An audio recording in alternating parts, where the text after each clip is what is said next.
साथीहरू यति बेला दुर्गामा बिक्की विशाल मालती मिलेर भने राम कमला र मुनालाई भने फुटाएरै छाडेका छन्। हो साथीहरू, रामको सबैभन्दा ठुलो कमजोरी भनेकै कमला हो भन्ने कुरा भने दुर्गाआमालाई राम्रोसँगले थाहा थियो। त्यसै कारणले गर्दाखेरि यति बेला राम कमला र मुनालाई अलग अलग बनाएर भने दुर्गाआमा बिक्की विशाल त्यस्तै मालती मिलेर भने उनीहरूको परिवार तहस नहस बनाएर राममाथि बदला पुरा गर्न भने खोजेर आएका छन्। तर उनीहरूको यो योजना भने कदापि सफल भने पक्कै पनि हुनेवाला भने छैन।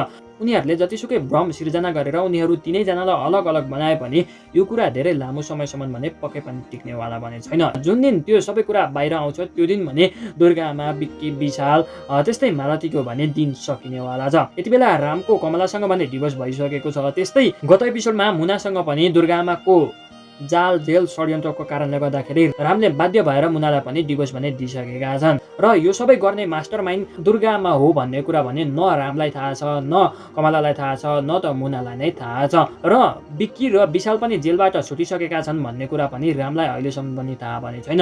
अब रामले जसरी भए पनि पत्ता लगाउनु पर्ने हुन्छ कि राम कमला र मुनालाई छुटाउने मुख्य खेल कसले खेल्यो भन्ने कुरा भने अब रामले पक्कै पनि सोच्ने बेला भने आएको छ। त्यस्तै उता कमला मुनाले पनि सोचेर भने छिटै नै निर्णय लिने दिन भने आएको छ। अब यति बेला रामको साथमा न कमला छन् न मुना छ। त्यसै कारणले गर्दाखेरि राम यति बेला कमजोर भएको छ। यति बेला राममाथि आक्रमण गरेर रामलाई सजिलै हराउन भने सक्छन्। त्यसै कारणले गर्दाखेरि रामले अब एकदमै गहिरो भएर सोच्ने दिन भने आएको छ। साथीहरू, तपाईहरुमध्ये को राम कमला र मुना फेरि एक भएको हेर्न चाहनुहुन्छ? यदि तपाईहरु पनि राम कमला र मुना जसरी भए पनि फेरि एक हुनुपर्छ भन्ने चाहनुहुन्छ भने हाम्रो यस भिडियोलाई एक लाइक गरेर कमेन्ट सेक्सनमा राम कमला र मुना भनेर लेखेर हाम्रो च्यानललाई पनि सब्स्क्राइब भने गरिदिनु होला है त। दुर्गाआमा बिक्की विशाल मालती जतिजना मिलेर भए पनि यो राममाथि बदला लिन खोजेर आएका छन्। तर उनीहरूको यो प्लान भने कुनै पनि हालतमा सफल भने हुनेवाला भने छैन। उता कमलाको पनि यति बेला कमलाको बाउआमाले भने अर्कै केटा खोजेर बिहे गर्दिन भने लागेका छन्। हो साथीहरू, 15 दिनभित्रमा जसरी भए पनि कमलाको आमाले भने बिहे गरिदिन्छु भनेर भने भनिसकेका छन्। अब के कमलाको साँच्चै नै बिहे होला त?